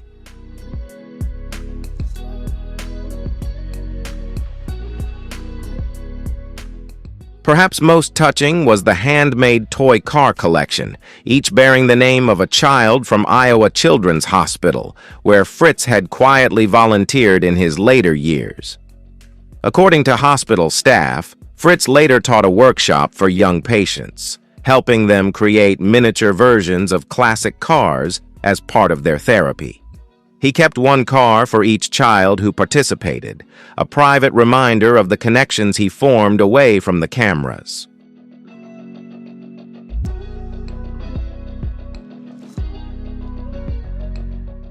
But the item that caused the biggest stir was in a custom-made glass box at the foot of the coffin, a small leather-bound journal with the embossed title, True Discoveries. Inside, Fritz had recorded not just the items on American pickers, but the stories of the people behind them, detailed accounts of families, craftsmen, and everyday Americans whose possessions had passed through his hands. The journal revealed a depth to Fritz's work that even longtime viewers had never fully appreciated in how he portrayed them. Having once been an unofficial historian of everyday American life, Frank not only collected objects, but also preserved the stories behind them. Mike Wolfe spoke with a deeply emotional tone as he carefully flipped through the pages of the journal, saying, "This book is truly a treasure. This is Frank telling us what mattered most to him over the years."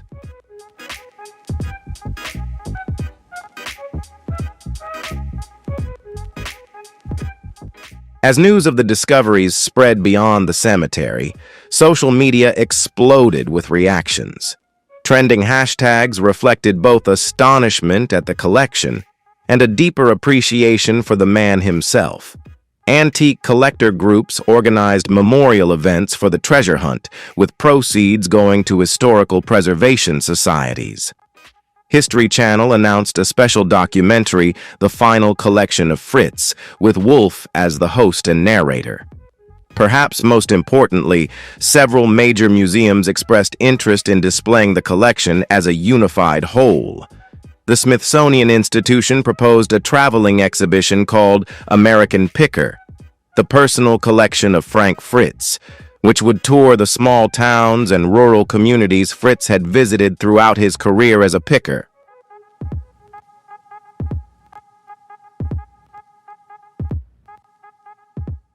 "These items belong together and they belong to the people Frank connected with," said Smithsonian curator Robert Hensley. "The issue isn't just their significant monetary value, but the cultural picture these items represent together." After careful consideration, Fritz's family agreed to the exhibition concept, with the condition that the final collection would be preserved in a permanent museum at Fritz's hometown. Lisa Fritz explained their decision.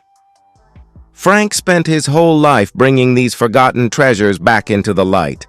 Now these pieces can continue to tell the stories he so dearly valued." Share your thoughts on this incredible collection and the story behind it. Don't forget to like and subscribe to the channel to explore more forgotten treasures and the stories that Frank Fritz spent his life telling.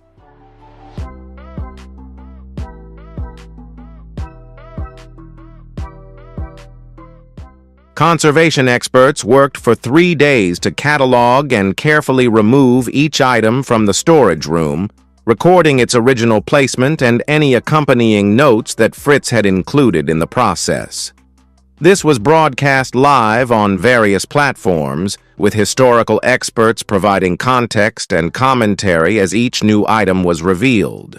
The viewership shattered records for historical content, with followers from all over the world tuning in, extending beyond just historical significance.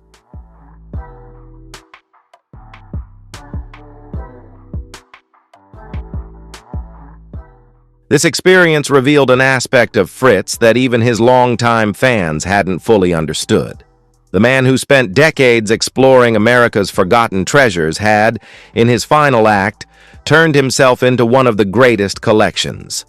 A carefully curated exhibition not only represented the value, but also the values he had defended throughout his life. The relocation of his body, after the collection was safely moved, occurred with solemnity and quiet reverence. Fritz's coffin was transferred to its new resting place, accompanied by a small caravan of antique cars driven by friends and fellow collectors. His new memorial was designed with contributions from Wolf and the Fritz family, incorporating roadside architectural elements of America, a fitting tribute to a man who spent his life traveling the back roads to uncover history.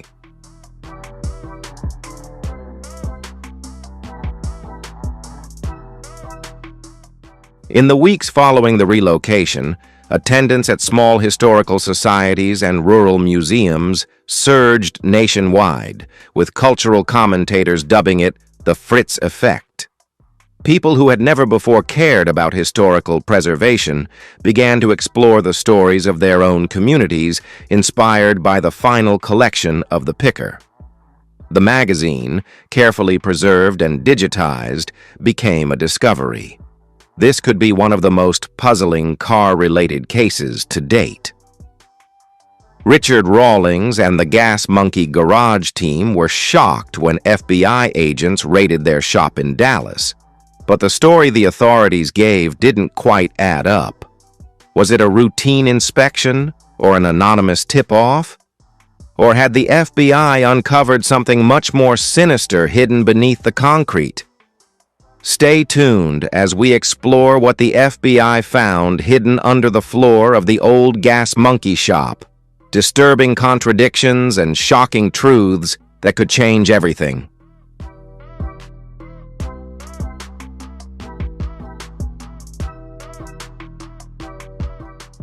At precisely 9:13 a.m. on March 14, 2025, the world of automobiles fell silent as strange new details emerged surrounding the mysterious FBI raid at Gas Monkey Garage. Just when it seemed the case couldn't take a darker turn, authorities uncovered a chilling secret that shattered any notion of a simple explanation. According to reports from investigators at Dallas Morning News, a warrant had been secured for Rawlings' vast $4.2 million garage complex in Dallas, Texas, a legendary location where Fast and Loud had filmed countless projects over the years. What they found inside was not only unusual, but deeply troubling.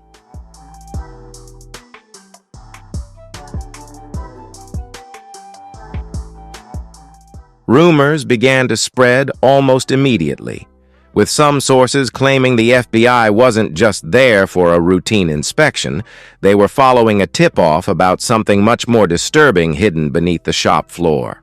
Whispers of a sealed room, broken concrete, and mysterious objects hastily moved around had the internet buzzing. While authorities remained silent, the rumors spread rapidly from the moment the FBI agents broke through the high garage doors and entered the facility.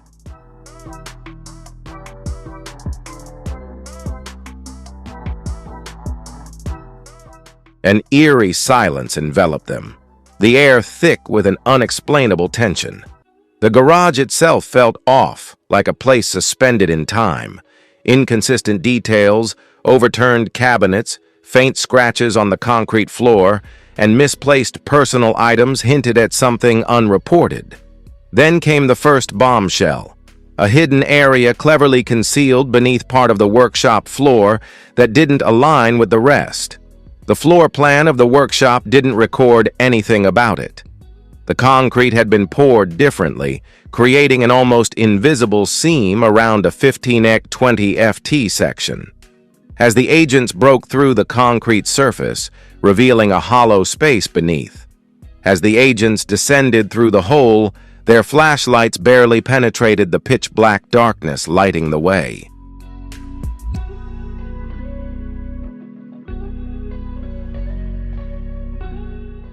They were just fragments of the strange underground world they were about to uncover beneath the floor, when they stumbled upon a large room, a subterranean vault, rows of metal crates, some corroded and cracked, stacked along the walls. Dust-covered relics spilled out, rusted mechanical parts, yellowed papers, and artifacts that appeared to be decades old. Among them were exquisite car parts of unknown origin, some resembling complex racing engines, others resembling prototype components with inexplicable designs. One agent recalled carefully opening a small locked box buried under a pile of oil-soaked rags. Inside, stacks of black and white photos were perfectly preserved, each photo more haunting than the last. Faint, shadowy figures gathered around partially disassembled cars, individuals dressed in outdated clothing, staring directly into the camera with an unsettling intensity. Some photos showed what appeared to be car auctions at undisclosed locations, while others recorded what seemed to be secret meetings between individuals with faces deliberately obscured or scratched out. None of the images appeared in any public records.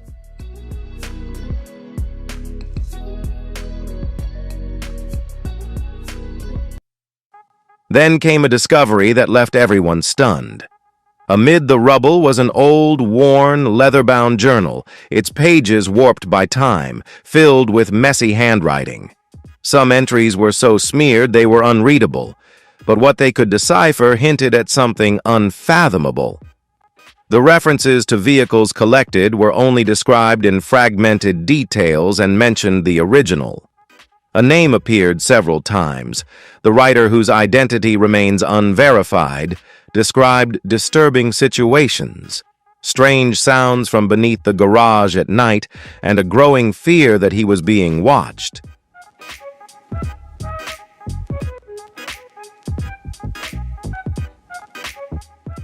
Another box revealed a pocket watch, its glass cracked, the hands frozen at 2:38 a.m.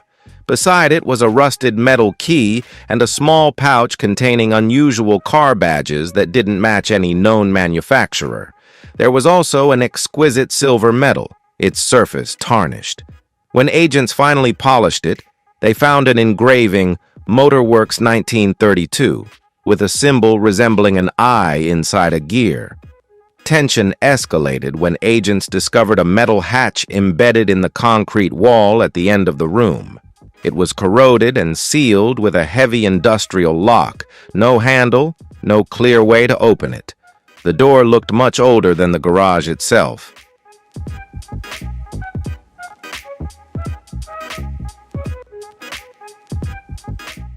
As agents tried to break open the door, the sound of metal against metal echoed throughout the room like a hollow mechanical groan.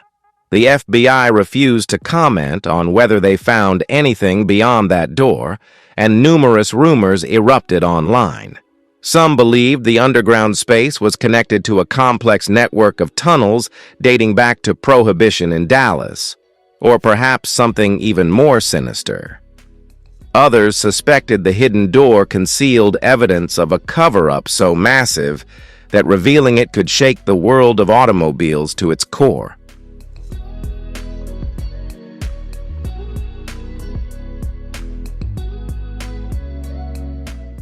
The investigators pressed on, discovering a hidden passage behind a collapsed wall.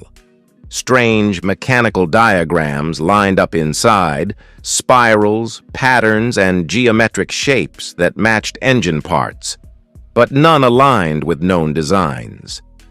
The markings didn't correspond to any recognized manufacturer, but they appeared deliberately similar to a disconcerting blueprint. The passageway seemed to exhale a faint rhythmic breeze, carrying a scent one agent described as old engine oil and metal, with something else, something off near the entrance of the passage. They discovered a collection of vintage car parts, each meticulously cataloged by a bizarre numbering system. Some still bore partial VIN numbers, but the numbers didn't match any vehicle registration database.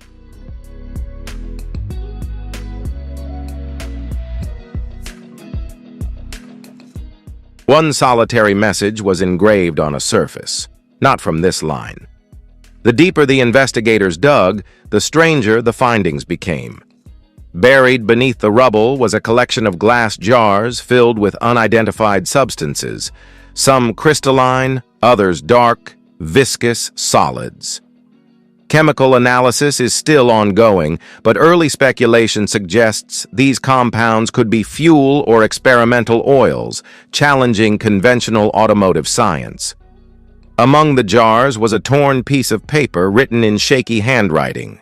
67 Shelby is not the original. Authorities remain silent.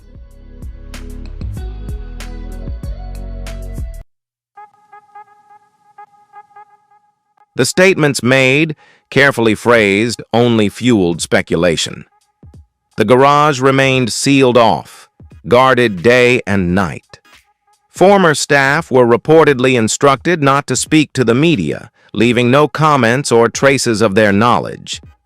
Neighbors now speak more freely, with some recalling seeing unmarked trucks arriving at odd hours, sneaking through the gate at night.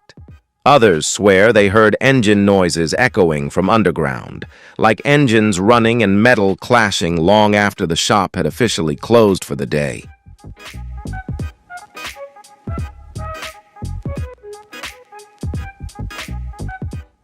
The most disturbing rumors came from former employees who claimed to have ventured near the sealed-off area only to experience headaches, disorientation, memory lapses, and in some cases, vivid nightmares about cars seemingly operating on their own.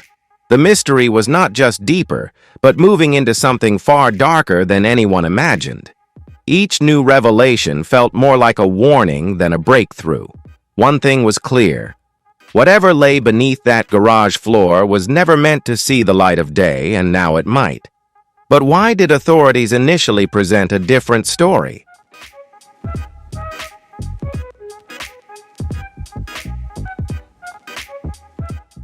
The original story, if you missed earlier reports, goes like this.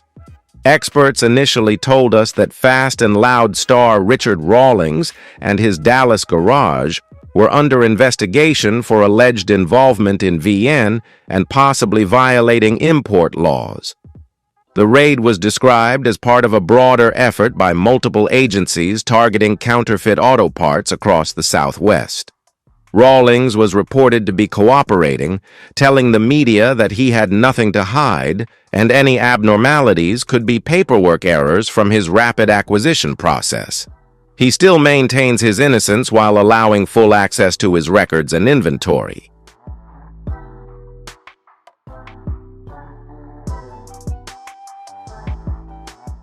At first, authorities thought it was a simple case. A large auto business caught up in a wider investigation into black market parts.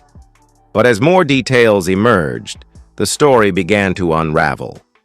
Police initially reported finding documents related to several famous car manufacturers, but the maintenance manager claimed those exact files had been properly maintained and regularly audited.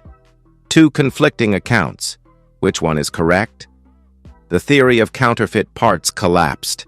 Tests showed that all the parts at Gas Monkey were genuine, and strangely, 3 other stores investigated in the same operation were quickly cleared of charges.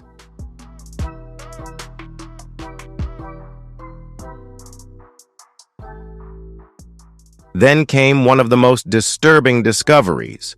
Digital records showed that files had been systematically deleted from Gas Monkey's servers, but forensic analysis revealed that the data deletion occurred when the building was already under FBI control. By then, staff had been evacuated, and only federal agents had access to the system. A sealed garage with no unauthorized access, fully under the control of federal agents. Yet someone deliberately deleted records. Those responsible would have both motive and opportunity to do so, except for the investigators themselves. This only added to the confusion. What further perplexed everyone was the concrete floor that the agents used hammers to break open, which wasn't part of the original search warrant. Something or someone had directed it.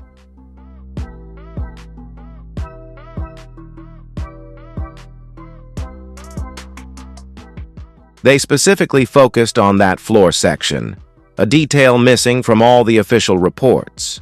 Senior experts like Dr. Michael Brenner, forensic engineer Marcus Sutton, vehicle authenticity specialist, and Paul Murray, a former ATF investigator, considered, and their theories painted a much more complex picture than the original story proposed. Dr. Michael Brenner initially leaned towards a connection with organized crime. This model fits with previous cases where legitimate businesses were used as fronts for money laundering, he explained.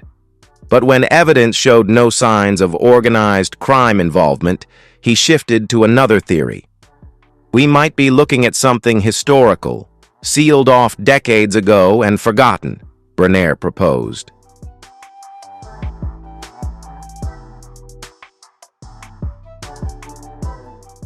Marcus Sutton, one of the nation's leading vehicle authenticity experts, raised questions about ledgers and photos, with the style of record-keeping matching authentication practices from the 1960s and 1970s. This doesn't resemble modern fraud, it's more like keeping historical records for cars that someone wanted kept off the books, Sutton said. He suggested the possibility that this space may have been used to document ghost cars, vehicles produced outside of the official assembly line during Detroit's Golden Age.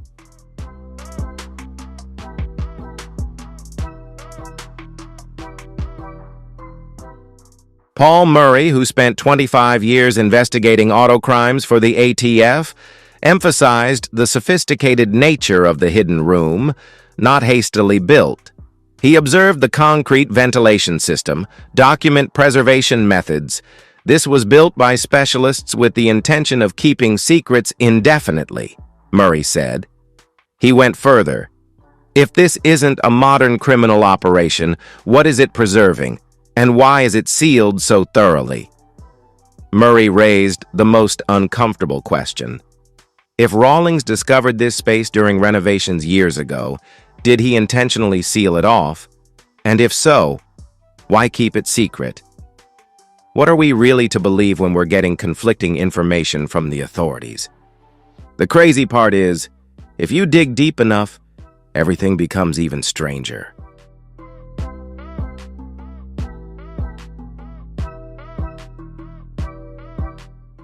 The timing of this discovery, coinciding with one of the most controversial car auctions in automotive history, might explain why they keep dodging it.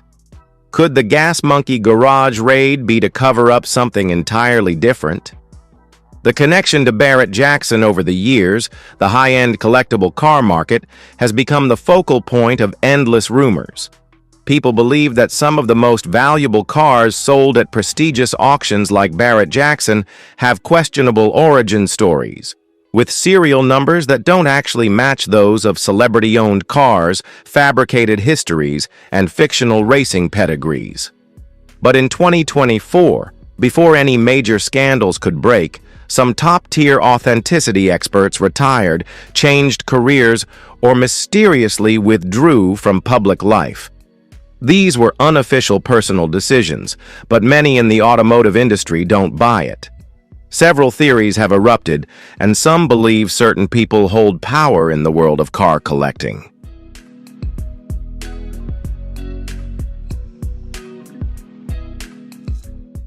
The world remains protected, with others even going further to claim that some authenticity experts not only withdrew but were pressured into silence to keep certain automotive legends from being exposed as frauds.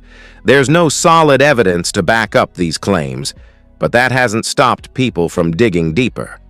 Over the years, auction houses have released thousands of documents about their verification process, but what's called clear evidence has never surfaced. Some records have been sealed or heavily redacted, supposedly to protect the privacy of consigners, while others are simply technical evidence from past authentication disputes that hasn't shaken the world.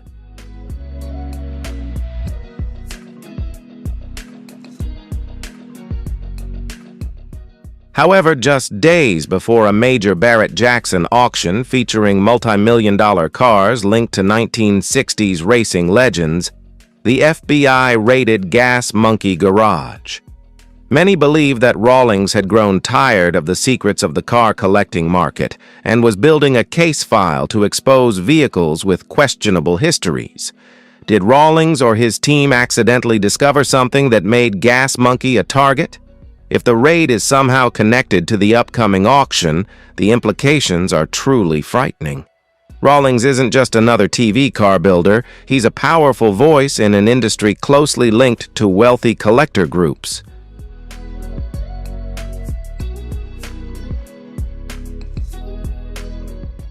If he knows something, or even if he's in contact with someone who conducted the raid, it might not be as simple as it seems. One of the biggest fears surrounding the car collecting market is that exposing fraudulent histories could collapse the value overnight. If Rawlings has evidence that threatens an 8-figure valuation, it could trigger defensive reactions. When those with valuable collections feel threatened, they don't let things slide easily. Think about it. We often see sudden, unexplained actions by the feds conveniently fitting with major market events. Businesses are raided, documents disappear, but the full truth always seems out of reach.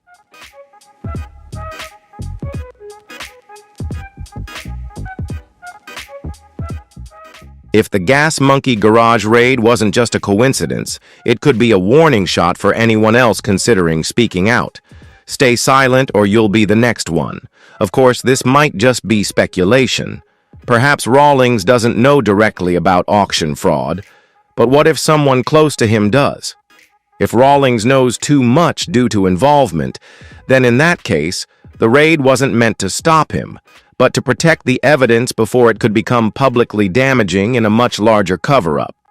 One name that appears on car collecting forums is Dennis Collins, Rawlings' close friend and fellow car collector. Collins and Rawlings aren't just colleagues.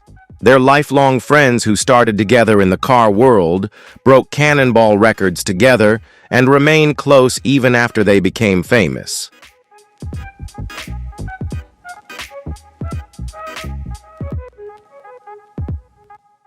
If Collins has insider information about the questionable cars, what does that mean for Rawlings? Maybe Rawlings isn't involved, but what if he knows something about Collins? Friends talk, especially friends who've known each other before fame, money, and the bubble of fame's protection. If Rawlings knows something that others want buried, the sudden FBI raid, right when some of the contested cars are being auctioned off, seems a bit too convenient. The timing of the raid almost makes dismissing federal investigations into businesses for regulatory violations seem like just another quiet procedural matter in a world full of such issues.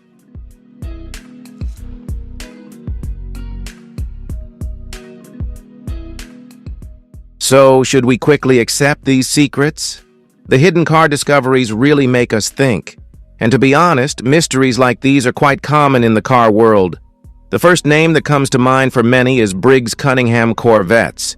What do you think about these secrets? Don't forget to leave a comment with 1 if you empathize with Frank Fritz, or 0 if you have a different opinion. Be sure to like and subscribe to the channel so you don't miss